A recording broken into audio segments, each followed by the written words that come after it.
کا موضوع ہے امیر المؤمنین خلیفۃ المسلمین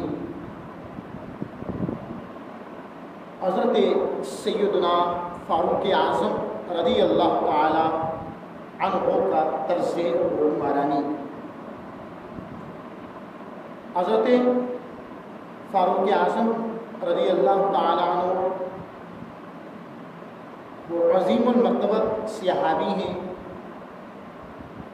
جن کے بارے میں جان کائنات حضرت محمد رسول اللہ صلی اللہ علیہ وآلہ وسلم نے ارشاد فرمایا کہ اگر میرے بعد کوئی نبی ہوتا تو وہ عمر بن خطاب ہوتا۔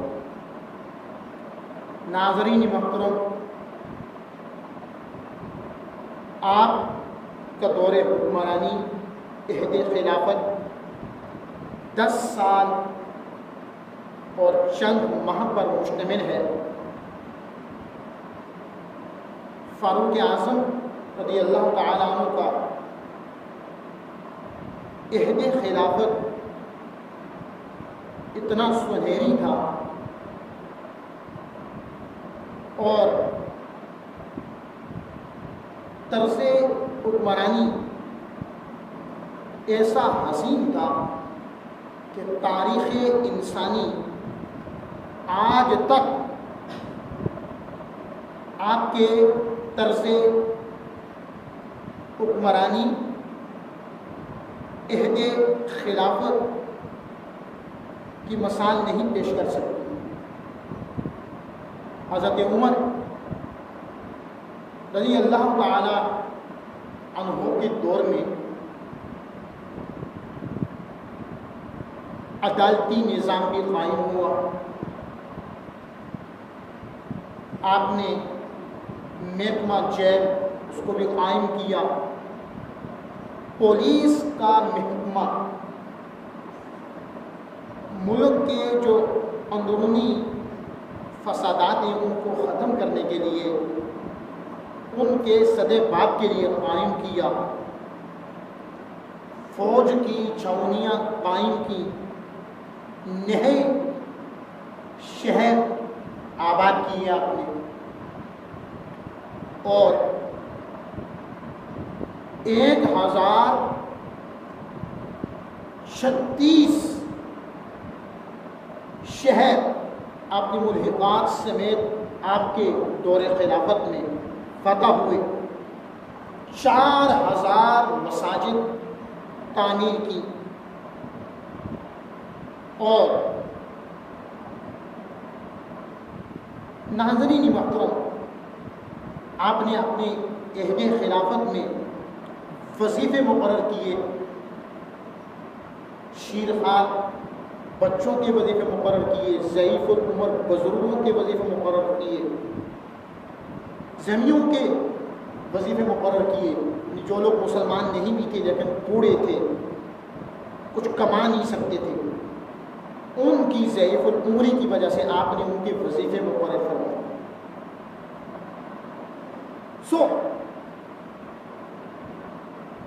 آپ کو اولیت بہت سارے کاموں میں حاصل ہے۔ قرآن مجید فرقان حمید کو جمع کرنے کا مشورہ بھی آپ ہی نے دیا۔ ناظرین محترم، آپ ہی وہ پہلے خلیفہ ہیں جو راتوں کو گشت کیا کرتے تھے جب لوگ سو رہے ہوتے تھے، بیس بدل کے چلا کرتے تھے، لوگوں کے حالات معلوم کرتے تھے کہ کون کس مشکل سے گزر رہا ہے، اس کی مالی معاونت کی جائے۔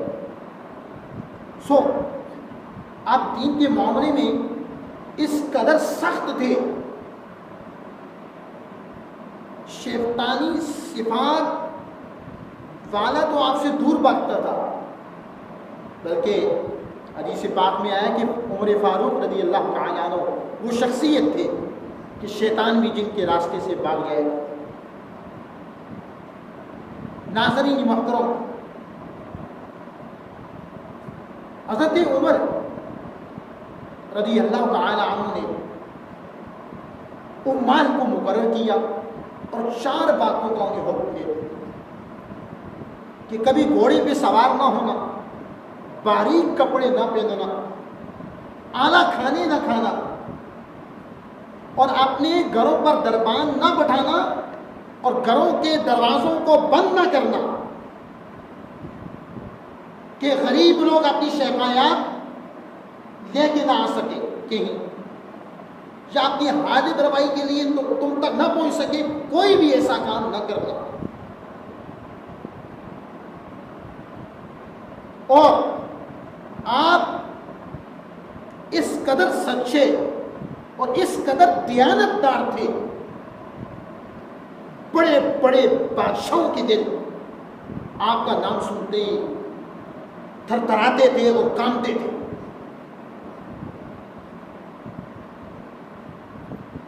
ایاز بن غنم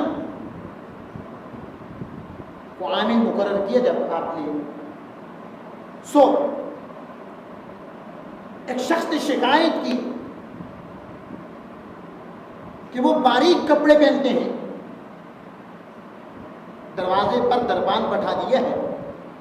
آپ عمال کے لیے بھی قواعد و ضوابط مقرر فرما دیں۔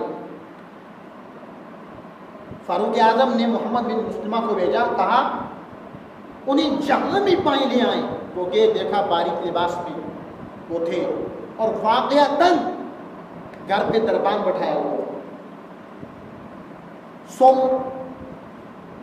ایاز بن غنم کو لے کے حضرت عمر کی بارگاہ میں آئے۔ حضرت عمر نے انہیں ان کے عہدے سے معزول کیا اور معزول کرنے کے بعد بکریاں چرانے میں لگا دیا۔ ایاز بن غنم کہنے لگے اس سے بہتر تھا مر جانا۔ آپ نے کہا تجھے اس بات پہ آر کیوں محسوس ہو رہی ہے؟ تیرا باپ بھی بکریاں چرایا کرتا۔ غنم کہتی ہی بکریوں کو۔ آپ احتساب جو کرتے تھے، احتساب کرنے میں آپ نے قریبی سے قریبی کسی رشتے کا بھی لحاظ نہیں کرتے تھے، حتیٰ کہ آپ نے اپنے بیٹوں کا بھی احتساب کیا۔ میں آج بھی حکمرانوں سے یہ کہوں گا کہ اگر ہمارے حکمران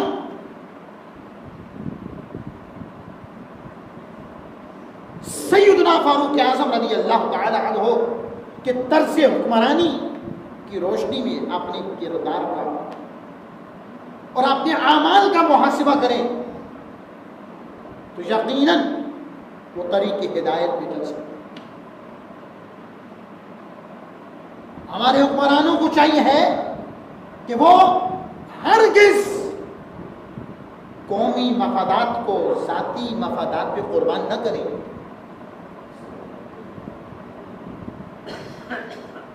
اور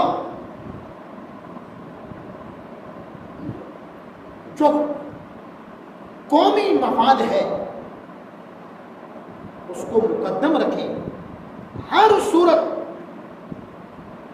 مملکت پاکستان اور عوام پاکستان کی خوشحالی اور سلامتی کے لیے جہد مسلسل کریں۔ ناظرین محترم، حضرت فاروق اعظم رضی اللہ تعالی عنہ، ان کے دور میں حضرت سیدنا عمر بن العاص یہ گورنر مصر تھے، مصر کے گورنر تھے۔ ان کا ایک بیٹا تھا، اس نے کسی شخص کو کوڑے مارے اور 8 کوڑے مارے۔ گورنر کے بیٹے نے مارے، گورنر بھی صحابی رسول اور وہ گورنر مصر کا گورنر تھا۔ اس شخص نے حضرت فاروق اعظم کو شکایت کی، امیر المؤمنین خلیفۃ المسلمین کو شکایت کی کہ گورنر مصر کے بیٹے نے مجھے 8 کوڑے مارے، میری خوش۔ فاروق اعظم رضی اللہ تعالی عنہ نے گورنر مصر کو بھی بلایا، عمر بن العاص کو، وہ بھی صحابی رسول، اور ان کے بیٹے کو بلایا اور اس شخص کو بھی بلایا، کہا جس طرح تمہیں گورنر کے بیٹے نے 8 کوڑے مارے ہیں، تم بھی اس کی پیٹھ پہ 8 کوڑے مار دو۔ اس شخص نے جمع غفیر میں، عوامی اجتماع میں، لوگوں کے ایک چھانٹے مارتے ہوئے سمندر میں گورنر مصر عمر بن العاص رضی اللہ عنہ کے بیٹے کو 8 کوڑے مارے. فاروق اعظم نے کہا کہ تم عمر بن العاص کی پیٹھ پہ بھی ایک کوڑا مارو, انہیں پتہ چلے کہ ان کے بیٹے کیا کر رہے ہیں, اپنے بیٹے کے احوال اور حالات سے ہی معلوم ہو سکے.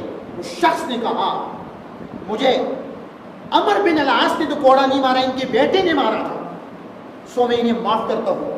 اس کے بعد فاروق اعظم کے وہ جملے, حضرت فاروق اعظم رضی اللہ عنہ نے کہا عمر بن العاص سے تم نے کب سے لوگوں کو اپنا غلام سمجھنا شروع کر دیا ہے, ان کی ماں نے انہیں آزاد پیدا کیا ہے.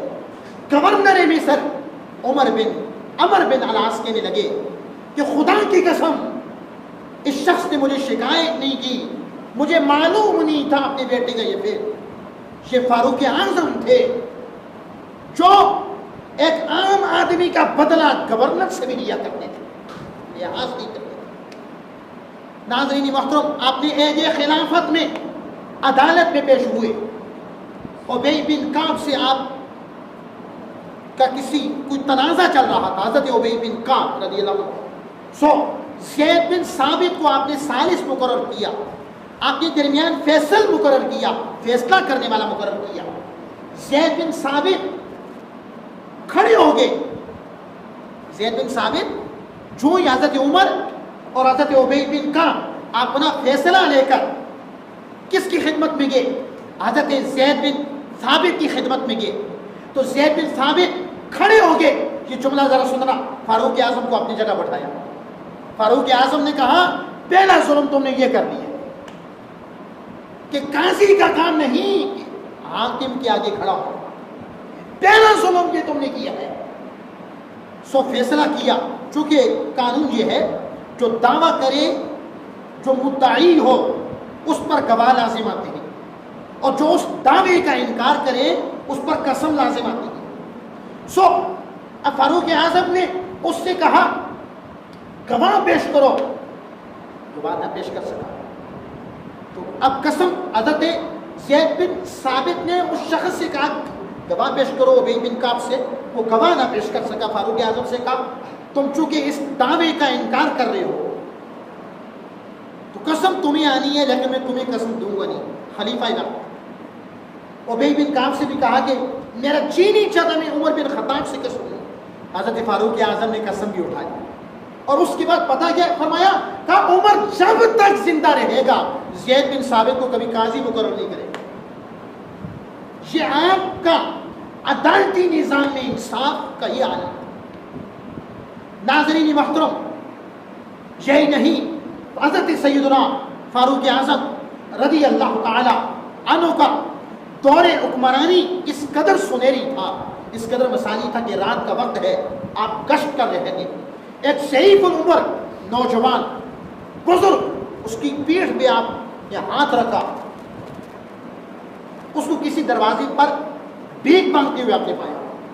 اس سے کہا کہ تجھے بڑھاپے میں کس چیز نے مجبور کر دیا ہے, اس بڑھاپے کی عمر میں رات کے اندھیرے میں تو بھیک مانگ رہا ہے. اس نے کہا روزی نے, ضعیف العمری نے, اور جزیہ جو دینا پڑتا ہے, چونکہ وہ غیر مسلم تھے.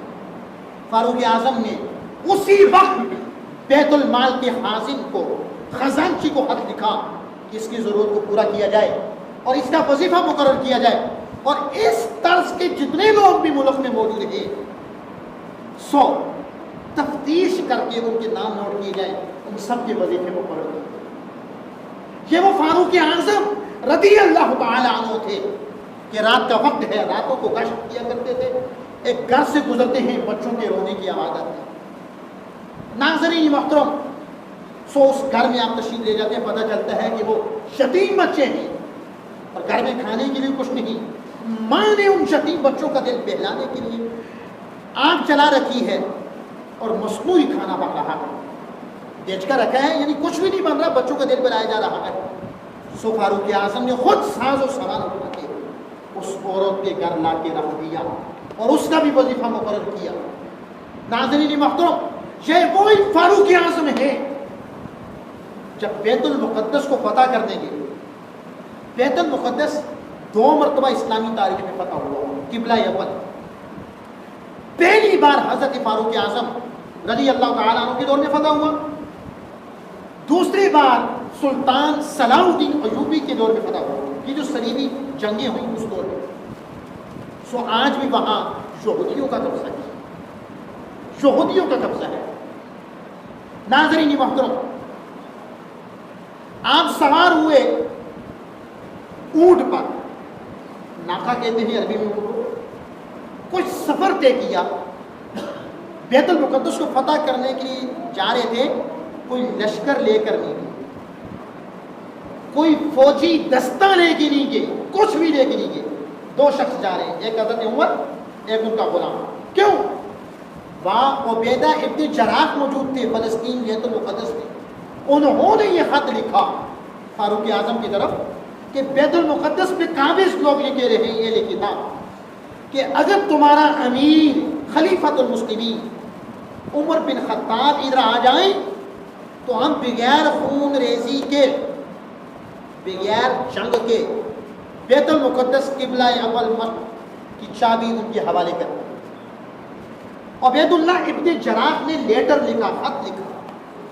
ناظرین محترم, خط آپ تک پہنچا تو آپ نے مشورہ کیا. سب صحابہ نے یک زباں ہوتے مشورہ دیا, آپ کی جان بہت قیمتی ہے, ملک و ملت کو آپ کی ضرورت ہے, آپ نہ جائیں. لیکن سارے صحابہ میں سے ایک شخص نے کہا آپ ضرور جائیں. آپ اگر موت آپ کا مقدر ہوگی, جو رات قبر میں ہے تو وہ قبر ہی میں ہے, آپ جائیں. اگر آپ کے جانے سے قبلہ اول فتح ہوتا ہے تو یہ کتنے بڑے اعزاز و افتخار کی بات ہے. ناظرین محترم, وہ شخص کون تھا؟ وہ حضرت علی المرتضیٰ تھا. حضرت علی نے مشورہ دیا کہ آپ ضرور جائیں. حضرت عمر اس مجلس شورا سے اور اس مجلس مشاورت سے پناہ مانگا کرتے تھے جس میں حضرت علی نہ ہو. سو آپ گئے, اونٹ پہ سوار ہوئے اور غلام نے اونٹ کی لگام کو پکڑ لیا. کچھ سفر طے کیا, آپ اونٹ سے اتر گئے. آپ اونٹ سے اتر گئے. غلام نے کہا کیوں اترے ہیں؟ آپ نے کہا کہ اب تیری باری ہے. اس نے کہا میں غلام ہوں, تو کجا من کجا, تو امیر عرب میں غریب عجب, کہاں آپ کہاں میں. آپ تو 22.5 لاکھ مربع میل پر موجود لوگوں پر حکمرانی کر رہے ہیں. مسلم دنیا کے حکمران ہیں آپ. یہ زیب نہیں دیتا, مناسب نہیں, یہ معیوب ہے, مذموم ہے.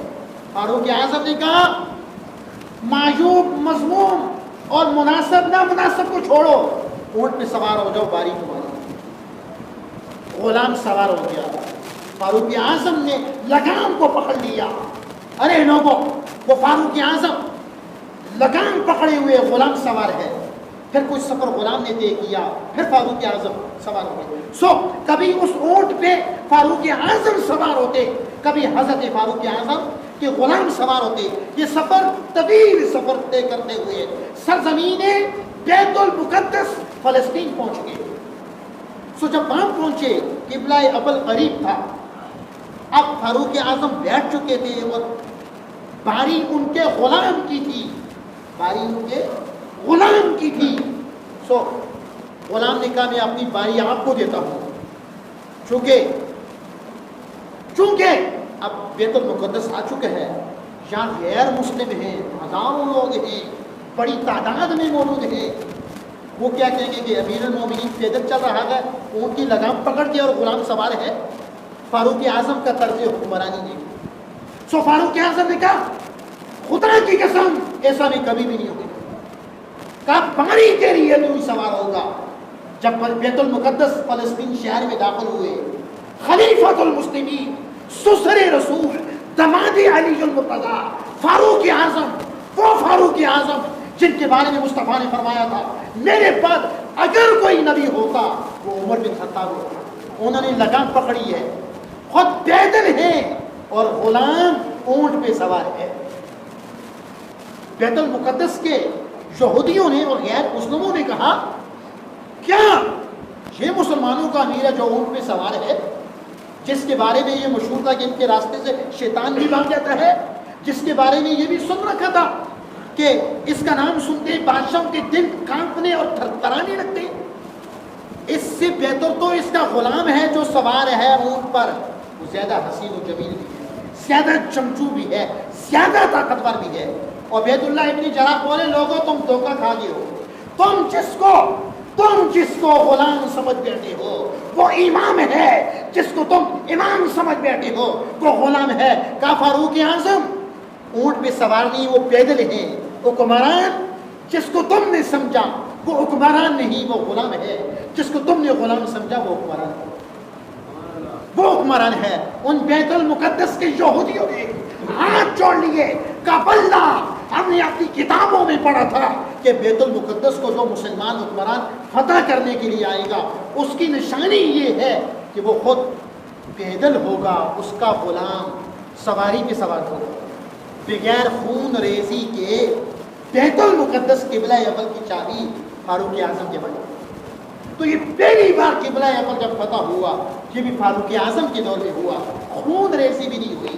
اس قدر اللہ تعالیٰ نے آپ کو جنگی حکمتوں سے اور خلافت اور اقتدار کی حکمتوں سے اللہ نے آپ کو نوازا۔ یہ وہی فاروق اعظم، آپ کا طرز حکمرانی اس قدر حسین تھا، رسول اللہ کی جو قرابت والے تھے ان کے ساتھ بھی بڑا اچھا سلوک رہا آپ کے دور میں۔ مدائن کی فتح کے بعد مال غنیمت تقسیم کر رہے تھے، حضرت حسن آئے رضی اللہ عنہ، امام حسن، امام حسین آئے، سو کہا ہمارا حصہ بھی دے۔ آپ نے 1000 دینار حضرت امام حسن مجتبیٰ کو دیے اور 1000 دینار امام حسین کو دیے۔ آپ کے بیٹے تھے عبداللہ بن عمر، انہوں نے اعتراض کیا، کہا یہ رسول اللہ کے دور میں چھوٹے تھے اور گلیوں میں کھیلا کرتے تھے، میں تو حضور کے زمانے میں جوان تھا، کڑیل جوان تھا، جنگوں میں شریک ہوتا رہا، سو آپ نے انہیں 1000 دینار دیے اور مجھے 500 دے رہے ہیں، مجھے 500 دینار دے رہے ہیں۔ فاروق اعظم کا جواب دلوں میں محفوظ کرنے کے قابل ہے۔ فاروق اعظم نے کہا حسن و حسین سے برابری کا سوال کرنے والے، کیا تیرے نانا ان کے نانا محمد مصطفیٰ جیسے ہیں؟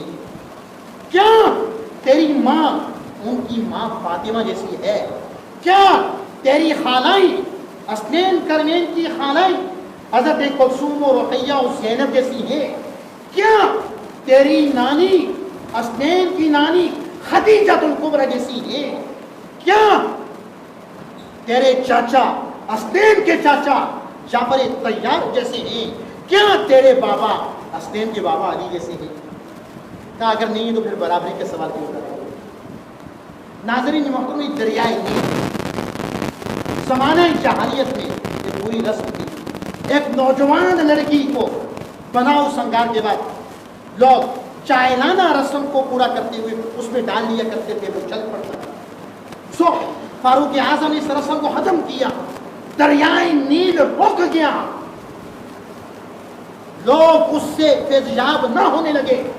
حضرت فاروق اعظم نے خط لکھا، یہ خط کسی ذی شعور انسان کو نہیں لکھا، یہ خط کسی ملک کے بادشاہ کو نہیں لکھا، یہ خط فاروق اعظم نے دریا کو لکھا، دریائے نیل کو لکھا ہے۔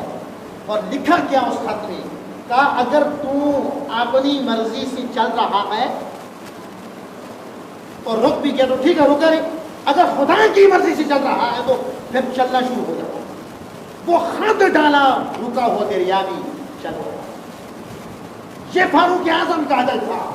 وہ فاروق اعظم رضی اللہ تعالی عنہ جب قحط سالی کا دور شروع ہوا، 1 سال آپ کی دور خلافت میں قحط بھی ہوا، آپ نے یہ اعلان کیا کہ عمر گوشت کو اس وقت نہیں چکھے گا، دودھ کو نہیں چکھے گا، اور گوشت اور دودھ کو اس وقت تک عمر چکھے گا ہی نہیں جب تک قحط سالی ختم نہ ہو جائے، بارشیں نہ برسنے لگیں اور لوگ بارشوں سے سیراب نہ ہونے لگے۔ اللہ کے کرم سے بارش کا نزول ہوا، غلہ بازاروں میں آنے لگا، کاشتکاری ختم ہوئی، تو آپ کے خادم نے آپ کے لیے گوشت خریدا، دودھ خریدا۔ ناظرین محترم، دیکھیے وہ آپ کی خدمت میں آیا، فاروق اعظم نے اس سارا بھی صدقہ کر دیا، کہا اگر میں گوشت کھاؤں، دودھ کا استعمال کروں، اچھے اچھے کھانے کھاؤں، مجھے لوگوں کی تکلیف کا اندازہ کیسے ہوگا۔ مسلم دنیا میں یہ وہ واحد حکمران ہیں حضرت فاروق اعظم رضی اللہ تعالیٰ عنہ، جنہوں نے یہ بھی اعلان کیا تھا اگر آج فرات کے کنارے ایک کتا بھی پیاسا مر جائے، عمر ابن خطاب سے قیامت کے دن سوال ہوگا، قیامت کے دن فاروق اعظم سے سوال ہوگا۔ یہ وہ فاروق اعظم تھے 22.5 لاکھ مربع میل پہ حکمرانی کرنے والے، سو انہوں نے عدل کیا، حکمرانوں کا احتساب کیا، گورنروں پر کڑی نظر رکھی، سو زلزلہ آیا، فاروق اعظم کے ہاتھ میں لاٹھی تھی، فاروق اعظم نے وہ لاٹھی زمین پہ ماری، کہا تو کیوں ہل رہی ہے، تو کیوں کانپ رہی ہے، کیا خطاب کے بیٹے عمر نے کچھ بھی عدل نہیں کیا؟ وہ ہلتی ہوئی زمین بھی رکی، وہ ہلتی ہوئی زمین بھی فاروق اعظم رضی اللہ تعالیٰ عنہ کی ٹھوکر سے رکی تھی۔ ناظرین محترم، حضرت فاروق اعظم کی اکیلی بیٹی حضرت حفصہ رضی اللہ عنہا حضور کی زوجہ تھی۔ سو ایک بار آپ رات کو گزرنے لگے تو ایک عورت کو دیکھا، وہ اپنے شوہر کی یاد میں رو رہی ہے۔ فوج میں بھرتی کا باقاعدہ نظام حضرت عمر نے قائم کیا، سو آپ نے اپنی بیٹی زوجہ رسول حضرت حفصہ رضی اللہ تعالیٰ عنہ سے پوچھا کہ ایک زوجہ شوہر کے بغیر کتنا اثر ہے؟ آپ کی بیٹی نے کہا 4 مہینے، تو آپ نے فوجیوں کے لیے 4 مہینے کی مدت کو کہا 4 مہینے سے زیادہ کوئی فوجی بھی ڈپٹی پہ نہ رہے اپنے گھروں میں۔ ناظرین محترم، فاروق اعظم یہ وہ ہیں، عدالتی نظام پہلے ایک تھا، جو حاکم تھا وہی عدل و انصاف بھی قائم کیا کرتا تھا، آپ نے باقاعدہ عدالتوں کا الگ سے نظام قائم کیا، جیل خانے قائم کیے، پولیس کا نظام قائم کیا، اگرچہ وقت کے ساتھ ساتھ اس میں بہت سی خرابیاں آ گئی، لیکن فاروق اعظم نے ملک کے جو اندرونی معاملات تھے ان کو سدھارنے کے لیے، سنوارنے کے لیے، فسادات کو ختم کرنے کے لیے پولیس کے محکمے کو قائم کیا۔ اور آپ کے دور میں میں آپ کو دوبارہ بتاتا چلوں، 1036 شہر فتح ہوئے، اور صرف شہر ہی نہیں، شہروں کے ساتھ جو دیہات جو مضافات بھی لگتے تھے وہ بھی 4000 مسجدیں بنائی فاروق اعظم، 4000 مسجدیں، 900 گنبد اور محراب و منبر بنایا حضرت فاروق اعظم۔ ناظرین محترم، کوفہ اور بصرہ کا شہر آپ نے آباد کیا، جب جو بڑے شہر کی آبادی ان میں بڑھ گئی تو آپ نے آبادی کے تناؤ کو کم کرنے کے لیے مختلف شہر آباد کیے، لیکن ایک آرڈر جاری کیا، کہا کوئی بھی شخص وہ غریب ہے امیر ہے 3 کمروں سے زیادہ گھر نہ بنائے۔ سو اس صورت میں عمراء اور غریب لوگوں کے مکانات سب کے برابر۔ ناظرین محترم، سیدنا فاروق اعظم رضی اللہ تعالی عنہ یہ وہ صحابی ہے جو مراد رسول ہونے کے، جو مرید رسول ہونے کے ساتھ ساتھ مراد رسول بھی تھے۔ میں نے صحابہ کی تاریخ کو پڑھا، کوئی صحابہ میں 1.25 لاکھ صحابہ میں ایک عمر نظر آئے جنہیں رسول اللہ نے خود خدا سے مانگا تھا۔ سو حضرت صدیق اکبر رضی اللہ تعالی عنہ وہ بھی مرید مصطفیٰ ہے، حضرت علی بھی مرید مصطفیٰ ہے، عثمان غنی بھی مرید مصطفیٰ ہے، سلیمان فارسی بھی مرید مصطفیٰ ہے۔ ارے لوگوں، حضرت طلحہ و زبیر اور سعد بن ابی وقاص سب صحابہ مرید مصطفیٰ ہیں۔ عمر بن خطاب مراد مصطفیٰ ہے، عمر بن خطاب، حضور نے دعا کی یا اللہ 2 عمر ہیں، کسی ایک کو مسلمان کر دیں، اور اس کے ذریعے اسلام